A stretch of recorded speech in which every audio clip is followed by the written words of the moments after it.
So here is a question that I've been exploring for many, many years. How strict should you be with respecting the scope of work that you have promised to deliver to a client? How rigid should you be with your own commitment with your client? Should you stick precisely to the contract, or is there leeway? But then there is also a risk for scope creep, uncontrolled expansion of the scope without visibility. And that is a tough question because it depends on the work that you do.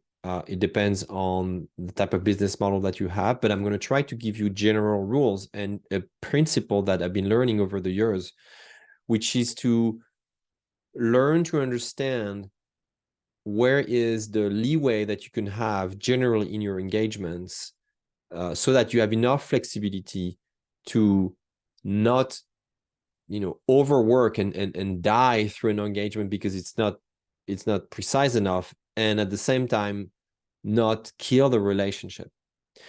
There is different kinds of value. Sorry, I just gave away the my hint here. There's different kinds of values. There is monetary value, of course, but there is relationship value. And if you feel like your scope and tightening your scope and keeping it too rigidly in control is going to damage that relationship, you're decreasing the profitability of the relationship. So I would also take that into consideration. To illustrate my point, I'm going to share a quick story that just happened this week with one of my clients. It's a one-on-one client, and this client runs an agency with a small team around here. He's the founder of the agency, and I sold an engagement in which I only work with him. I initially gave him a few options, and the option that he picked is to work just solely one-on-one with me and not include the team around the decisions that I make and that I advise him on as I am in the sessions with him. He aligns, on those decisions with his team by himself.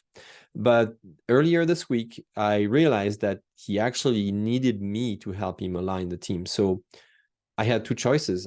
My first choice would have been to say, hey, sorry about that. I can't help you with your team because that's not what our engagement says. Or I could have just, let things happen and then say, yeah, sure, let's actually meet with your team and just let's get this going, and actually have kind of overwritten without my own engagement without clarity. So what I did is that I say, hey, I think it would really be helpful to have a couple of people of your team on a call at the end of the week so that we review this new process we're working on and finalize the decisions, and so that we're all on the same page. And this is also a connection to how you vet your clients. I knew what the reaction of this client, I could almost predict it, what the reaction of the client was going to be, which is, hey, is this an additional service you're selling here, or is this in the context of our current scope? And I say, no, I was going to get there. I'm adding more value temporarily because I think that's the right thing you need right now. But I don't anticipate that we're going to have calls with your team the whole time. And if we do need this, then we can sit down and talk about a different engagement. So I purposefully and very intentionally and clearly, very clearly said and explained what I was doing with him, and made sure that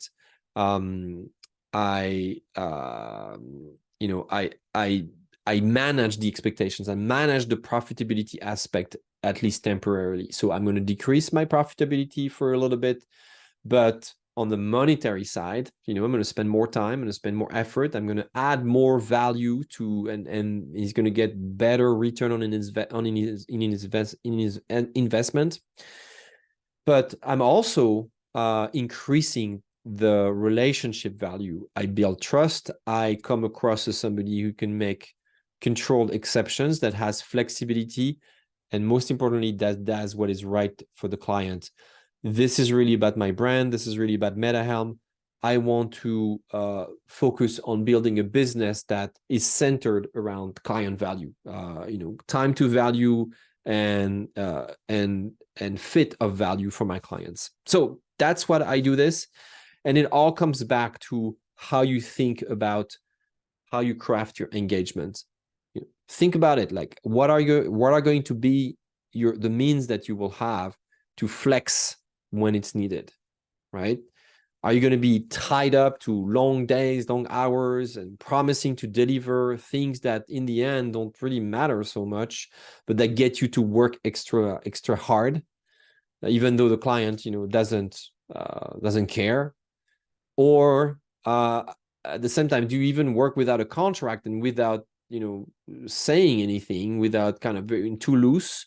These are the two extremes here. And I'm talking about the purple or gray area in the middle. And that is an art. That is how you behave as a consultant, as an expert, as an expert advisor. And that's something that you learn over time. So I hope that this tip is helpful to you. Took me many years to figure this out, and it will probably accelerate your journey to success as an owner of a professional services firm. All right. I look forward to hearing your comments and questions. See you soon.